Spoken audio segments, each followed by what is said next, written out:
उनको एनओसी नहीं दी है और वो बेचारे लोग खर्चा करके बैठे हुए हैं। ये फ़ायदा है। हमें जंगलों से खदेड़ा जा रहा है। हमें जब जंगलों में मकान रहने के लिए एक झोंपड़ी नहीं बनाई दे जा रही है, तो हमारे एसटी के लिए क्या हो रहा है? इधर कोई कुछ एसटी के लिए नहीं हो रहा है, बल्कि एसटी के लोगों को दौड़ दौड़ के मारा जा रहा है डिपार्टमेंटों की तरफ से। बहुत बड़े बड़े इल्ज़ाम लगा रहे हैं आप। ये हकीकत है सर। यही सरपंच है, इन्हीं के एरिए में एसटी के वहाँ कुछ लोगों ने जंगलों में मकान बनाए थे। अब जंगलों में नहीं बनाए, जैसे आता है फॉरेस्ट एरिया आ जाता है, उसमें ये नहीं है कि दरख्त वगैरह है, लेकिन अगर government forest right act they रही है तो उसको हक है उधर एक झोंपड़ी अपनी बनाने का। तो अगर डिपार्टमेंट उसकी पेमेंट नहीं करता है तो क्या कौन सा एसटी का? कोई फॉरेस्ट राइट एक्ट तो है ही नहीं फिर। तो ये बेवकूफ़ बनाया जा रहा है लोगों को। ऐसा कुछ नहीं है, एसटी के लिए कोई कुछ नहीं। देखिए ये ट्राइबल एरिया है पूरा, और मैं ट्राइबल से इलेक्शन लड़ा है, मुझे रिजर्व कॉन्स्टिट्यूंसी से हूँ मैं। मेरे ट्राइबल कॉन्स्टिट्यूंसी में कोई भी स्कूल ऐसा नहीं है जिसकी बिल्डिंग सेफ है। अनसेफ बिल्डिंग है सारी। इन्हीं के जेयू ने अनसेफ डिक्लेयर कर दी है, तो उसमें जो है बच्चे रह रहे हैं अभी। आरएनबी ने कुछ बिल्डिंगें बनाई है, उनके लेंटर से आज भी पानी आ रहा है, और पेमेंट कर दिया इन्होंने 40-40 लाख रुपए। तो उसकी जिम्मेवार तो यही होंगे, लेकिन है ही नहीं, कोई सिस्टम नहीं है, गवर्नमेंट का कोई सिस्टम नहीं। इन्होंने ये डॉक्टर वगैरह नहीं भेजे तो ये सारे लोग जो हैं रोड पे उतर आएंगे। इकबाल साहब, आपको जिम्मेवारी दी है पब्लिक ने कि आप इनके मसले हल करवाएंगे, आप ही इतना मायूस हैं तो आम जनता का क्या हाल होगा? सर मसले हल, सबसे पहले ये चीज़ है कि अगर डिपार्टमेंट हमें कॉपरेट करे तभी जाके मसले हल हो सकते हैं। तो डिपार्टमेंट हमें कोई कॉपरेट नहीं कर रहा है, सबसे बड़ी अफसोस की बात है। अब डिपार्टमेंट अगर लोकल लेवल पे नहीं कर रहा है, चलो डिस्ट्रिक्ट लेवल पे करे, तहसील लेवल पे करे, या फिर सेक्रेटरी लेवल पे करे, लेकिन नहीं, हमारा ज़ीरो से लेके एंड तक वही हाल है। हमारी कहीं सुनवाई होती नहीं है। अब ऐसा नहीं है कि ये लोग हमारे साथ हैं, इनको पता है हम जाते हैं, लड़ते हैं, लेकिन फ़ायदा कुछ नहीं है। खाली जाना है, हमने अपने गाड़ियों का तेल फूकना है सेक्रेटरी तक, वापस आना है, लोग हमसे जवाब पूछते क्या जवाब दें इनको। तो इसलिए हम लोगों के सामने ये कहते हैं भाई हमारा कोई नहीं। हमें कोई 2 ब्लॉकें आ रही हैं पूरे state UT Jammu and Kashmir में 44 ब्लॉक्स हैं ये। आज उसी पे कोई इन्होंने प्रोग्राम रखा था, सेक्रेटरी साहब आने वाले थे, लेकिन अब 1 बज के लोग वेट कर रहे हैं। सेक्रेटरी साहब अभी हमें कहीं दूर दूर तक दिखाई नहीं दे रहे हैं। चलो वेट करते हैं क्या है, लेकिन और उसके बाद हमें अफसोस से कहना पड़ता है कि हमें कोई इन्फॉर्म नहीं है कि यहाँ क्या प्रोग्राम हो रहा है। हमने इतना सुना है कि यहाँ सेक्रेटरी साहब आ रहे हैं हमारे पास, हमें कोई आर्डर, कोई लेटर, कोई कुछ नहीं निकाला गया है, इन्विटेशन वगैरह कुछ नहीं कि पीआरआई को कोई नहीं होगा। मुझे नहीं लगता है पीआरआई को कोई लेटर वगैरह, हमारे सरपंचों वगैरह को गया है, कोई लेटर नहीं है, कोई लेटर नहीं है, कोई लेटर नहीं है। तो अब सेक्रेटरी साहब आगे ही पता चलेगा कि वो आज क्या नया करने वाले हैं इधर, लेकिन होने वाला कुछ नहीं। आप देख रहे हैं न्यूज़ सर इंडिया और मैं हूं अरफाज अहमद डैंग।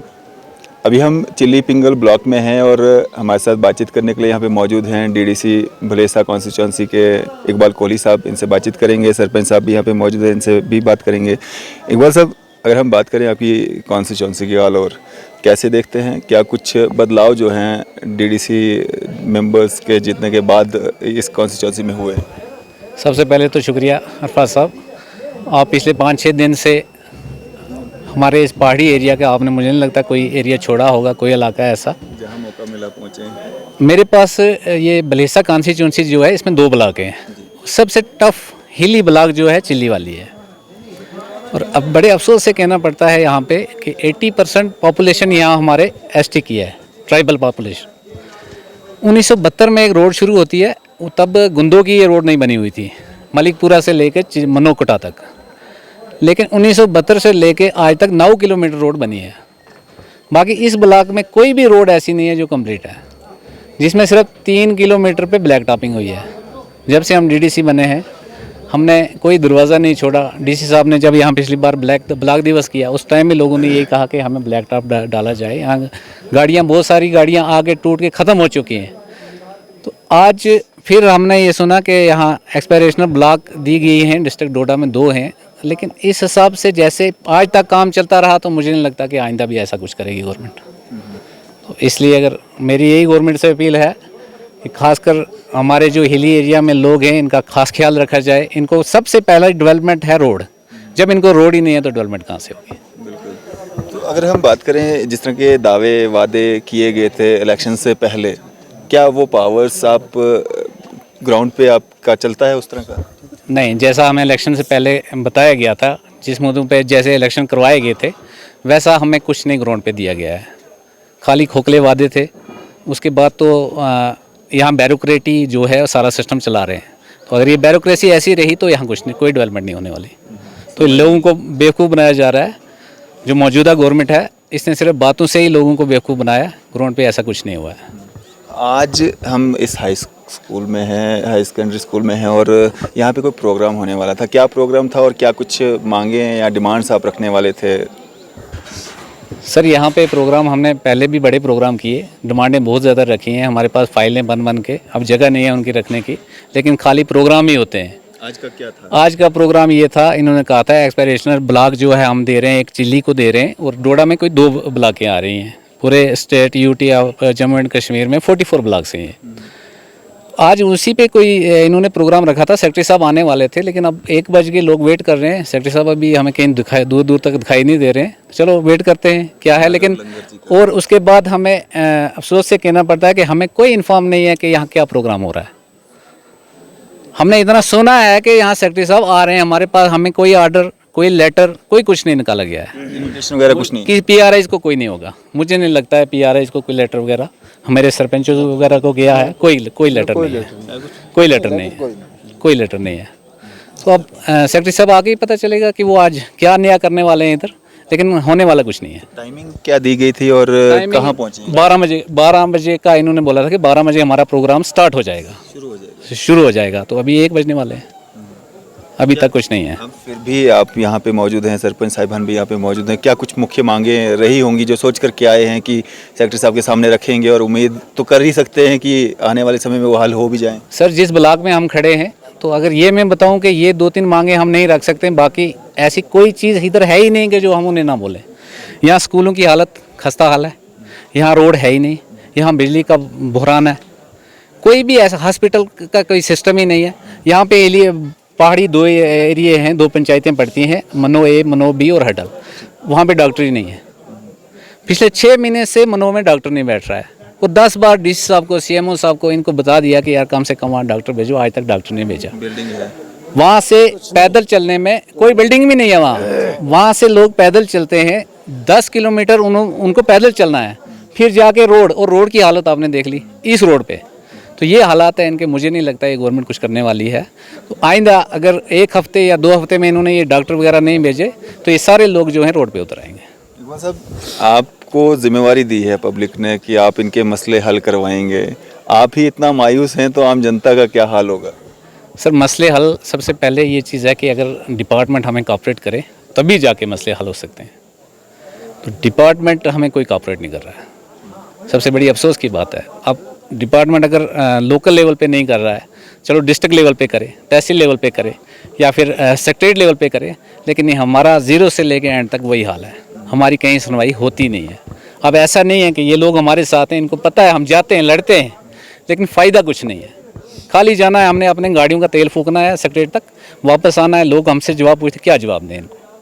तो इसलिए हम लोगों के सामने ये कहते हैं भाई हमारा कोई नहीं सुनने वाला। हमारे पास अब एक ही तरीका है कि हम सारे लोग जो हैं 1-2 हफ्ते का इनको टाइम देते हैं। अगर ये डॉक्टर्स या ये ब्लैक टॉपिंग इस रोड की नहीं की तो ये सारे लोग रोड में आ जाए, और तो इसकी जिम्मेवार ये गवर्नमेंट होगी। सरपंच कौन कौन है यहाँ पे? एक तो आप हैं और कोई? आप भी सरपंच हैं? आप भी सरपंच हैं, ठीक है। आपका क्या नाम है? मेरा नाम है शेर मोहम्मद। कौन सी पंचायत आपकी? मनोबी। क्या कुछ दिक्कतें आपको वहाँ पे आ रही हैं? हमें सबसे बड़ी दिक्कत, अब इकबाल साहब ने बता ही दिया रोड के बारे में, अब बार बार उसको दोहराना अच्छा नहीं लगता है।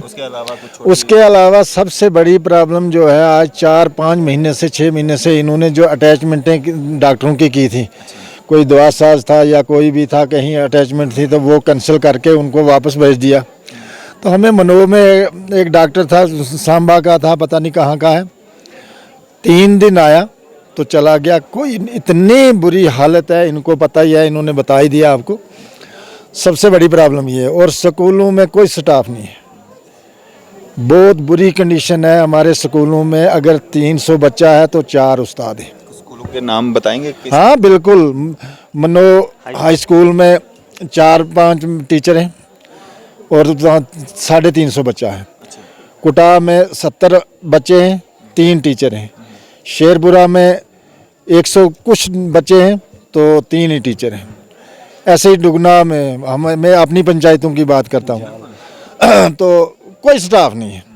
कोई कुछ नहीं, कहीं हेड मास्टर नहीं है, कहीं कोई और स्टाफ भी पूरा है ही नहीं, बिल्कुल नहीं है। तो शहरों में देखो 8 बच्चे हैं, 10 मास्टर हैं, क्यों नहीं उनको उठा के दूसरी जगह दे भेजते हैं। और कठुआ से यहाँ एक हेड मास्टर हमें मिला था, उसने अपना असर रसूख लगा के 5 दिन में अपनी ट्रांसफ़र करके वापस चला गया। यहाँ 5 दिन नहीं काटे, ये हालत है। और ये इलाका भी बहुत दूर दराज है, यहाँ उतराई चढ़ाई बुंजा 104 मोड़ हैं, सीधे खड़ी और सीधे ऐसे है। तो वहाँ से अगर बीमार को लाएंगे रास्ते ही दम तोड़ बैठ जाता है।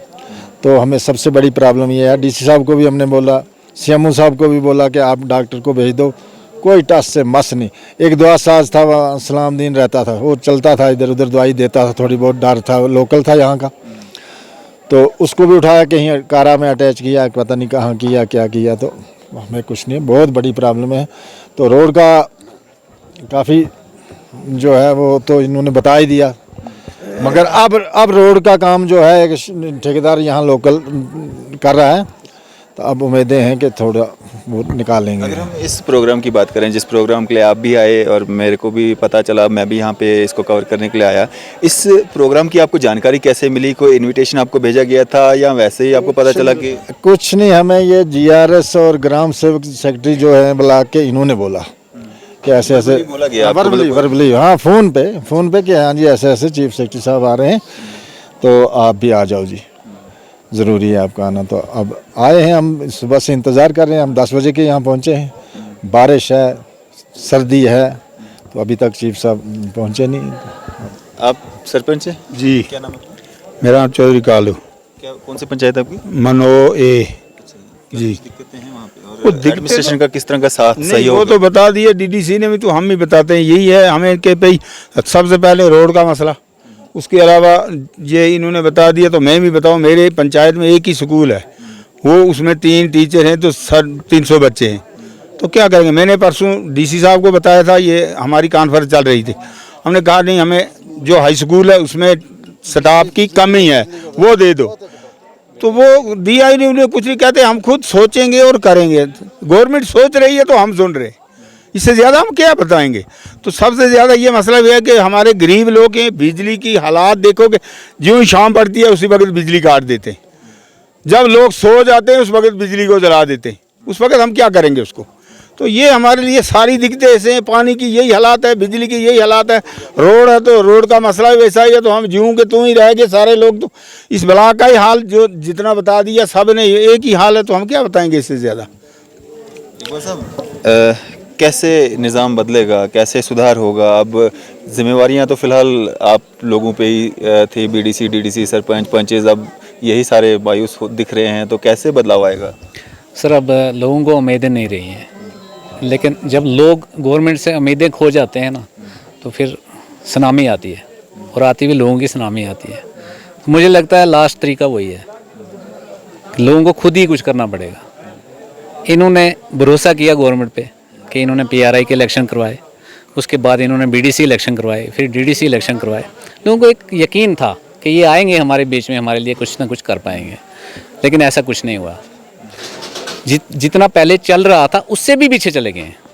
अब कोई ये कहे कि हमने ये किया वो किया, कुछ नहीं किया। हमने जो किया अपने वही 71 लाख जो हमारे पास फंडिंग आई, उसी में हमने जो एम्बुलेंस वगैरह दी, अब मैंने 2 एम्बुलेंस दी, वो भी उसी फंड में दी, ट्रांसफार्मर दिए उसी में दिए, लेकिन गवर्नमेंट ने वहाँ से हमें कोई कॉपरेट नहीं किया। जो मेन रोड का मसला था वो वैसे है। आप देखिए ये ट्राइबल एरिया है पूरा, और मैं ट्राइबल से इलेक्शन लड़ा है, मुझे रिजर्व कॉन्स्टिट्यूंसी से हूँ मैं। मेरे ट्राइबल कॉन्स्टिट्यूंसी में कोई भी स्कूल ऐसा नहीं है जिसकी बिल्डिंग सेफ है, अनसेफ बिल्डिंग है सारी। इन्हीं के JU ने अनसेफ डिक्लेयर कर दिए हैं, तो उसमें जो है बच्चे रह रहे हैं। अभी RNB ने कुछ बिल्डिंगें बनाई है, उनके लेंटर से आज भी पानी आ रहा है, और पेमेंट कर दिया इन्होंने 40-40 लाख रुपए, तो उसकी जिम्मेवार तो यही होंगे। लेकिन है ही नहीं, कोई सिस्टम नहीं है, गवर्नमेंट का कोई सिस्टम नहीं है। जिस तरह से सरकार कहती है, मौजूदा सरकार जो है वो कहती है कि हम एसटी कम्युनिटी के लिए बहुत कुछ कर रहे हैं, फॉरेस्ट राइट एक्ट ला रहे हैं, पॉलिटिकल रिजर्वेशन जो है वो दे रहे हैं। अब तो पहाड़ी कबीले के लोग जो पीर पंजाल एरिया के हैं वो भी ये कह रहे हैं कि एसटी ने बहुत फ़ायदा उठा लिया है, अब हमें भी एसटी स्टेटस दे दिया जाए, हम भी जो है वो फ़ायदा उठाएं। तो यही फ़ायदा मिल रहा है आप लोगों को? हमें सर एसटी को बड़ा फ़ायदा मिला है। फ़ायदा सबसे पहले ये मिला कि हमें यहाँ PMAY था पहले, उसके बाद आवास प्लस हुआ। वो कुछ मकान लोगों ने बनाए, फॉरेस्ट राइट एक्ट जब शुरू हुआ तो कोई मकान जंगल के पास में बन गए, आज तक उनकी पेमेंट नहीं हो रही है। फॉरेस्ट वालों ने उनको NOC नहीं दी है और वो बेचारे लोग खर्चा करके बैठे हुए हैं। ये फ़ायदा है। हमें जंगलों से खदेड़ा जा रहा है। हमें जब जंगलों में मकान रहने के लिए एक झोंपड़ी नहीं बनाई दे जा रही है, तो हमारे लिए ST के लिए क्या हो रहा है? इधर कोई कुछ ST के लिए नहीं हो रहा है, बल्कि ST के लोगों को दौड़ दौड़ के मारा जा रहा है डिपार्टमेंटों की तरफ से। बहुत बड़े बड़े इल्ज़ाम लगा रहे हैं आप। ये हकीकत है सर, यही सरपंच है, इन्हीं के एरिए में ST के वहाँ कुछ लोगों ने जंगलों में मकान बनाए थे। अब जंगलों में नहीं बनाए, जैसे आता है फॉरेस्ट एरिया आ जाता है, उसमें ये नहीं है कि दरख्त वगैरह है, लेकिन अगर government forest right act they रही है तो उसको हक है उधर एक झोंपड़ी अपनी बनाने का। तो अगर डिपार्टमेंट उसकी पेमेंट नहीं करता है तो क्या कौन सा ST का? कोई फॉरेस्ट राइट एक्ट तो है ही नहीं फिर। तो ये बेवकूफ़ बनाया जा रहा है लोगों को। ऐसा कुछ नहीं है, ST के लिए कोई कुछ नहीं कर रहा है। क्या एक मैसेज रहेगा आपका? मेरा यही मैसेज है, मेरी गवर्नमेंट से फिलहाल तो मेरी ये रिक्वेस्ट है कि जैसे आपने फॉरेस्ट राइट एक्ट दिया, उसको ग्रेजिंग, पहले तो ये नहीं कहा, ग्रेजिंग का कोई नाम ही नहीं था, बाद में उसको ग्रेजिंग कर दिया। चलो ठीक है, हम लोगों ने वो भी एक्सेप्ट किया, इन्होंने ग्रेजिंग किया अगर, लेकिन उसके बाद भी उन लोगों को वहाँ जाने नहीं दिया जा रहा है। अब उन पे एक एक माटू वगैरह मांगा जा रहा है। 10-10 हज़ार रुपये अगर एक फॉरेस्ट गार्ड लेके माटू देगा किसी ST के लोग को, तो क्या फ़ायदा उसको जाना है किस लिए? 10 हज़ार कमाता है पूरे साल में, तो उसको 10 हज़ार दे के तो वहाँ जाना किस लिए है? तो जो फॉरेस्ट राइट एक्ट दिया गया है उसका पूरा हक दिया जाए। अगर वो नहीं दे सकते तो हमें ऐसे फॉरेस्ट राइट एक्ट की कोई ज़रूरत नहीं है। ऐसे ST को बदनाम नहीं किया जाए, क्योंकि जब ST का किया है कुछ नहीं, उनको झूठा बदनाम नहीं किया जाए।